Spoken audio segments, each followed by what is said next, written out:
Bonjour et bienvenue dans cette nouvelle vidéo d'Objectif 15. Alors aujourd'hui on va pas parler ventilation, on va s'amuser à parler énergie renouvelable. En fait je profite qu'il fait très beau pour parler panneaux solaires. Alors bon, évidemment les panneaux solaires je les ai toute l'année, même les jours où il fait moche. Mais je voulais faire un petit bilan, là ça fait un peu plus de 4 ans que je les ai, et puis vous montrer un petit peu voilà, ce qu'il en est au bout de 4 ans. J'avais fait d'autres vidéos que je vais mettre dans les fiches. Et puis ça va vous permettre de regarder ce qu'il en est au bout de 4 ans et ce que j'en pense 4 ans après. Alors les panneaux en question, les voilà. Alors il y a 50 mètres carrés de panneaux solaires photovoltaïques et il y a 4 mètres carrés et demi de panneaux solaires thermiques qui chauffent l'eau chaude. Donc là on va parler des panneaux photovoltaïques qui ont été installés en 2016, en 2017, fin 2016, début 2017. Donc pour lesquels on commence à avoir un petit peu de recul. Et donc voilà, alors on avait fait attention à la maison, on l'avait orientée plein sud avec un toit à 35 degrés exprès pour pouvoir maximiser justement les panneaux solaires, même s'ils n'y étaient pas encore au moment où on a construit la maison. Mais voilà, donc ils sont là, ils sont toujours en forme, ils sont toujours propres et la consommation, la production n'a pas diminué depuis. Alors en fait, ce qui est intéressant, c'est ce qu'on trouve plutôt ici à l'onduleur, puisque c'est là que j'ai aussi le comptage. Alors pour info, l'onduleur, lui, il est là depuis le début, donc pour l'instant, il n'a pas cassé. En termes d'investissement, j'ai prévu le cas où il casse. Et là, déjà, en fait, la production par rapport à la, comment dire, à la production prévue et me rembourse déjà, enfin le surplus de production par rapport à la production calculée me rembourse déjà le fait que je casse un onduleur. Donc voilà, voilà, comme ça, c'est déjà gagné là-dessus. Voilà, donc si on s'approche du panneau, qu'est-ce qu'on va voir? On va voir, alors en haut, on a la puissance instantanée. Donc là, on produit déjà 2 kW alors qu'il est 8h45 le matin. On a produit déjà 1 kWh depuis ce matin. Et on a le total là sur 4 ans et demi de 55 478 kWh. Et donc si on regarde ici, c'est les courbes quotidiennes. Donc on a la courbe d'hier et puis le début de la courbe d'aujourd'hui. Et puis donc on a les quotidiennes. Alors là on est en mai, donc ça produit bien. On produit à peu près 50 kWh par jour. Voilà, alors l'idéal, là c'est des chiffres un peu barbares, c'est de vous donner des ordres de grandeur. Donc en fait quand on voit qu'à 8h30 on produit 2000 watts, alors là au milieu de la journée, enfin, je peux aller jusqu'à 9 kW en pointe, mais on n'y va quasiment jamais, donc au milieu de la journée je vais produire 7-8 kW. Alors pour info, en fait, quand vous faites du vélo, sur une distance correcte, hein, le vélo vous pouvez tenir 1 heure par exemple, vous allez produire 100 watts avec vos jambes. Donc là ça veut dire que comment dire, le panneau en ce moment il produit l'équivalent de 20 cyclistes et il pourrait produire là l'équivalent de, il va produire dans l'après-midi l'équivalent de 60 mecs qui pédalent. C'est pas rien quand on fait ce type de comparaison. En fait, on peut dire que si on travaillait juste avec la force des bras, hein, avec la force humaine, on peut faire 100 kWh par an. Donc là, c'est ce que le panneau produit en 2 jours quand il fait beau. Alors en hiver, il produit moins, hein, mais il produit quand même. Je vais produire à peu près 1500 kWh par mois vers mai-juin. J'en produis 300 ou 400 en janvier-février.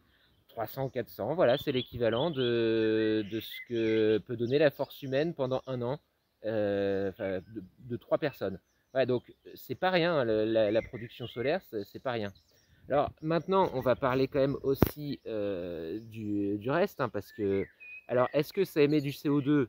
Oui, ça émet du CO2, pas là tout de suite. Ça en a émis à la fabrication, ça en émettra au démantèlement. Voilà, donc oui, ça émet du CO2. Maintenant, est-ce que c'est rentable économiquement? Dans mon cas, oui, parce que j'ai bénéficié d'un bon tarif à l'époque. Ça l'est moins aujourd'hui. Maintenant, c'est pas forcément la rentabilité économique qu'on attend. Ça va plutôt être aussi le retour environnemental. Donc, alors, si on se dit que le panneau solaire doit remplacer une centrale nucléaire en termes de CO2, c'est pas top. Voilà. Par contre, si on se dit qu'il vient se surajouter au nucléaire pour remplacer du pétrole dans le cadre d'une voiture électrique ou de production d'hydrogène ou de choses comme ça, ça a vraiment son intérêt. Pareil, là, ils sont posés sur une maison passive. Euh, il convient, avant de mettre des panneaux solaires, d'avoir une maison qui ne consomme pas. Parce que du coup, les panneaux, il a fallu les produire, il faudra les recycler, etc., etc., aller chercher dans les mines les matériaux nécessaires. Là, en fait, vaut mieux se contenter d'avoir déjà une maison qui ne consomme pas. Là, pour le coup, c'était mon cas, donc on a mis les panneaux solaires après. Maintenant, voilà, faut vraiment réfléchir à ça. Par contre, effectivement, quand on a fait cette démarche-là d'avoir une maison qui consomme moins, on peut ajouter les panneaux solaires. Attention aux arnaques, les panneaux solaires, c'est vous qui allez chercher votre artisan, c'est vous qui faites votre montage, c'est pas quelqu'un qui vous fait un montage à la noix, etc., etc., où vous risquez de vous retrouver avec un emprunt, des trucs comme ça. Faites super gaffe, il y a beaucoup d'arnaques, c'est comme dans l'isolation. Mais voilà, après, une fois que vous avez vos panneaux solaires, voilà, faites-le vous-même. Mais après, voilà, vous faites quand même un geste. Et plus on a après de maisons qui consomment peu, de voitures électriques et autres, plus ça va devenir intéressant d'en avoir. Euh, on a parlé un peu rentabilité tout à l'heure, on va parler un peu euro, effectivement. Moi, du coup, je les ai fait à un moment où en fait, c'était remboursé 25 centimes le kilowattheure. Enfin, remboursé, vendu à EDF. Aujourd'hui, c'est plus le cas. Il y a autoconsommation, il y a une aide. Enfin, ça, c'est très différent aujourd'hui. Bon, moi, toujours est-il que là, en 4 ans, ils ont ramené 11 000 euros. Et donc, ils ont remboursé un peu plus d'un tiers de l'investissement. Donc, à savoir que j'ai mis le minimum au début. J'ai payé le raccordement à EDF et les panneaux solaires, je les ai empruntés dans la totalité. Et donc là, j'ai toujours été au-dessus des besoins de remboursement pour rembourser sur 15 ans. Et donc, en fait, ils auront fait leur remboursement vraisemblablement en 12 ans. Bon, voilà. Après, ça, c'est pas le plus important. Moi, ce que je vois le plus important, c'est quand même d'avoir fait ce geste après la maison passive.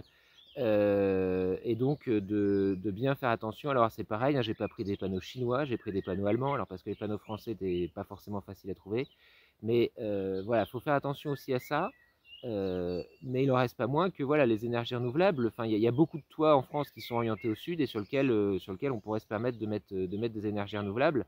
Et donc, du coup, commencer à se passer du pétrole et du gaz importés et fossiles et émetteurs de CO2 via ce biais-là. Parce qu'après, en fait, si on produit trop d'électricité, on peut le transformer en hydrogène et l'hydrogène s'en servir de gaz pour chauffer, pour faire fonctionner les voitures, tout ça. Si on en produit trop, ça peut être dans des batteries de voitures électriques. Voilà, donc faut pas avoir peur de produire trop d'électricité et de se dire ouais mais on a le nucléaire qui fait pas de CO2. Non, dès lors qu'on fait une énergie qui fait pas de CO2, faut pas hésiter à la surajouter parce qu'on en aura besoin. Bon voilà, c'était la petite discussion à propos des panneaux solaires. Moi, je vous dis à une prochaine sur Objectif 15, certainement pour une vidéo de VMC. N'hésitez pas à aller regarder les vidéos qui sont là, vous abonner à la chaîne qui est ici. Et moi, je vous dis à une prochaine sur Objectif 15.